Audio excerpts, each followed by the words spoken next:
Hello, dear children. Welcome back. I'm Dr. Jisha Jo. This is my first session for class 11 biology, and today we would be starting with the first chapter, the living world. And in this chapter, we will be coming across what is living, what is meant by biodiversity, what is binomial nomenclature, what are taxonomic categories, and we will also discuss about the different taxonomic aids. So before we start with the chapter, first let us have a look at what is biology. What is biology? Biology is the study of life, or it is the study of living organisms. Then what is meant by life? Life is the power that an organism possesses to maintain itself and to reproduce. So what is life?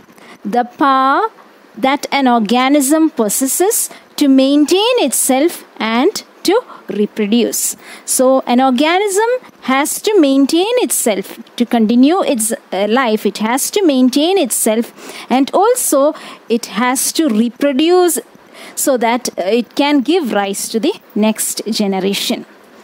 So any system that is capable of performing life processes is said to have life. Or life is the power that an organism possesses to maintain itself and to reproduce. So now we know what is meant by life. So all the living organisms have or is said to have life because it has the ability to sustain itself, and it is also able to reproduce to give rise to the next generation. Now we shall have a look at some of the important characteristics of living organisms. The first important characteristic of living organism is growth. Living organisms are capable of growth. What is meant by growth? Growth is a permanent and irreversible increase in the size and mass of an organism. It is a permanent change. It is an irreversible change. Growth is a permanent and irreversible increase in the size and mass of the organism is called as growth. Now, if we think of going back to our childhood age, we would not be able to do so because growth has taken place. So, growth is a permanent and irreversible increase in the size and mass of an organism. Now, there are two characteristics of growth which is referred to as the twin characteristics of growth. They are: number one, increase in mass. And number two, increase in the number of individuals. So increase in mass and increase in the number of individuals are the twin characteristics of growth. So all living organisms grow. Growth is a permanent and irreversible increase in the size and mass of an organism. And the twin characteristics of growth are: number one, there is an increase in mass, and number two, there is an increase in the number of individuals. Now, if we look at multicellular organisms, we know growth occurs by cell division. In multicellular organisms, growth occurs by cell division. If we take the example of plants, we know where does cell division take place? In plants, cell division takes place at specific regions which are called as the meristematic regions. That is the shoot tips, the root tips, the tips of leaf, buds, etc. You can see meristematic regions. So cell division in plants occur at specific regions, but growth in plants occur throughout life. So in plants, growth occurs throughout life, but cell division is restricted to certain specific regions which we call as meristems. Whereas if we come to animals, growth takes place only to a certain age limit beyond which we will not grow. But cell division occurs in most of our cells except in few cells. For example, in nerve cells, once the nerve cells are formed during the embryonic stage, it will not be able to divide further. But in almost all the cells of our body, cell division can take place. This is to replace the old and worn out cells. Our skin cells divide, red blood cells divide. There's an increase in the length of the hairs. This is again due to the division of the cells of the hair. So, growth in animals, if we take growth taking place in animals, growth is restricted to a certain age limit, but cell division occurs in almost all the cells of the body to replace the dead or old and worn out cells. Now, if we come to unicellular animals, unicellular organisms, for example, bacteria, if we look at bacteria, we know that the number of cells increase by cell division. Okay, the number of cells, number of bacterial cells increase by cell division. That is again growth. That is how growth takes place in bacteria. Increase in the number of cells. Okay, so that is with regard to unicellular organisms. Now, once again, growth is a permanent and irreversible increase in the size and mass of an organism, and growth has twin characteristics. The twin characteristics of growth are increase in mass and increase in the number of individuals. In multicellular organisms, growth occurs by cell division. In plants, if we take, growth occurs throughout the life, but cell division is restricted to certain specific regions which we call as meristems, whereas in animals, growth occurs only to a certain age limit, but cell division occurs in almost all the tissues to replace the old and worn out cells. Coming to unicellular organisms like bacteria, the number of cells increase by cell division. So if you look in the case of living organisms, growth occurs from inside. Now, if we take the examples of non-living things like mountains, sand moles, etc., we can see growth taking place in the mountains, sand moles, etc. But there, how does it grow? How do mountains grow? It is by the addition of materials from outside. Materials are added up from outside. That is how the non-living things grow.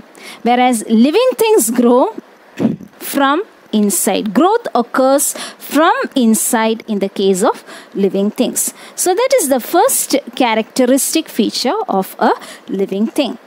The second important characteristic of growth is reproduction. What is meant by reproduction? Reproduction is the process by which living organisms give rise to young ones of their own kind. That means dogs give rise to puppies. Cats give rise to kittens and not puppies. Human beings give rise to human babies. So reproduction is the process by which living organisms give rise to young ones of their own kind. And we have seen in our lower classes that reproduction is of two types: sexual reproduction and asexual reproduction. So what is the difference between the two? Sexual reproduction involves two parents. It involves the formation and fusion of gametes.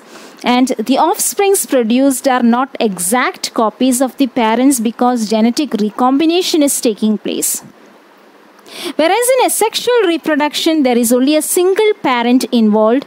There is no gamete formation, no fusion of gametes, and the offsprings produced are exact copies of the parents. Now, there are certain structures which help in asexual reproduction. A few of the structures are, in the case of fungi, you can see asexual spores. Asexual spores are produced in the case of fungi. Whereas in the case of hydra, yeast, etc., so spores are produced in the case of fungi. Whereas in the case of hydra, yeast, etc., you can see asexual reproduction takes place by a process called budding. So yeast is a unicellular fungus, and during the process of budding, small buds will be produced from the yeast cell.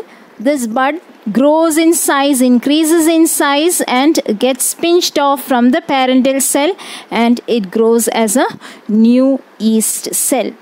That is budding. In the case of Hydra, we know again budding occurs in Hydra. Small buds will be produced and it gets detached from the parental body, and it will give rise to a new individual. So budding occurs in the case of Hydra, yeast, etc. Another way in which asexual reproduction takes place is by fragmentation. Fragmentation occurs in the case of long filamentous forms like filamentous algae, filamentous fungi, tapeworms, etc. You can see fragmentation taking place because the plant body or the organism's body is long filament-like. There is chance that the filament gets broken down into fragments, break up into fragments, and each of these fragments is capable of giving rise to the entire organism. So these are some of the ways in which asexual reproduction takes place. In unicellular forms, if we take the example of bacteria, we know that reproduction is can be compared to growth. That is an increase in the number of cells, as we have seen before, an increase in the number of cells. In the case of bacteria, an increase in the number of cells is actually growth occurring in the bacterial cells or bacterial culture. So reproduction can be synonymous with growth in the case of unicellular organisms. So that is with regard to reproduction. So one second important characteristic of living organisms is reproduction. All living organisms reproduce, and the process by which organisms give rise to young ones of their own kind is called as reproduction. It is of two types, sexual reproduction and asexual reproduction, and we have seen a few of the different modes of asexual reproduction taking place in organisms. Now coming to the third important characteristic of living organisms, which is metabolism. That is the third important characteristic, which is metabolism. So what is metabolism? Metabolism is the sum total of all the chemical reactions taking place in the body or in the cell. The sum total of all the chemical reactions that take place in the living organisms is called as metabolism. And it includes, we know it includes several chemical reactions, and the reactions or metabolic reactions may be classified into two: catabolic reactions and anabolic reactions. In catabolic reactions, what is actually happening? The larger molecule is being broken down into simpler units. The larger molecule gets broken down into simpler units in the case of catabolic reactions, whereas anabolic reaction or anabolism is a process by which smaller units rejoin or combine together to form the larger unit. So that is the difference between catabolism and anabolism. Catabolism is a breaking down process, whereas anabolism is a building up process. And in our lower classes, we have seen respiration is a catabolic process, whereas photosynthesis is an anabolic process. So metabolism is the sum total of all the chemical reactions taking place in the body of an organism, and we know that these chemical reactions may be catabolic reactions or anabolic reactions, and these reactions are catalyzed by enzymes that are present in the body or present in the cells. So that is the third important characteristic feature of living organism. Now coming to the fourth important characteristic of living organism, the fourth important feature is cellular organization. Cellular organization. That means all living organisms are formed up of cells. The basic structural and functional unit of all living organisms is the cell, that is cellular organization. The body of any living organism, if we take, it is formed of the basic units which we call as the cells. Just as a house is built up of bricks, same way the body of living organism is made up of cells. So every living organism has cellular organization, or every living organism is made up of cells. Okay. Now coming to the next point, that was the fourth point. The fifth point, coming to the fifth point, is sensitivity. Sensitivity or consciousness. Consciousness or sensitivity. The living organisms can sense the environment and can respond to specific stimuli. So only living organisms are able to respond to certain specific stimuli. So that is because living organisms are able to sense the environment. We don't stand in the sun like that. When there is too much sun, we move on to the shade. During PT period, when we are taken to the ground, we don't stand there in the sun like that. We move on to the shade because we can sense the environment and we respond accordingly. A deer, on seeing a lion, runs. Again, it is a response to stimulus. So, only living organisms can sense the environment and give response to specific external stimuli. Also, another example, the growth of plant taking place towards sunlight, phototropism. It is because the plant is able to sense the environment, sense the sunlight, it is able to grow towards sunlight. So, the ability to sense the environment and to respond to specific stimuli is a characteristic feature of only living organisms. Another example is lichens. What are lichens? Symbiotic association between algae and fungi. Lichens do not grow in polluted areas because they can sense the environment. They grow only in non-polluted or unpolluted areas. They cannot grow in polluted areas. So that is another important characteristic feature of living organism. So if you look at any living phenomena, if we take any living phenomena, we can see that it is due to any living phenomena are due to certain underlying interactions. Underlying interactions or interactions taking place at the cellular level bring about a specific phenomenon. For example, if we take a simple example, I am able to move my hand. We know it is due to the muscles of my hand. But where actually is the action taking place? It is at the it is in the muscle cells that the action is taking place. So any living phenomenon is due to the underlying interactions or interactions being done at the cellular level. So properties of tissues are due to the interactions among the constituent cells. So these are some of the important characteristic features of living organisms.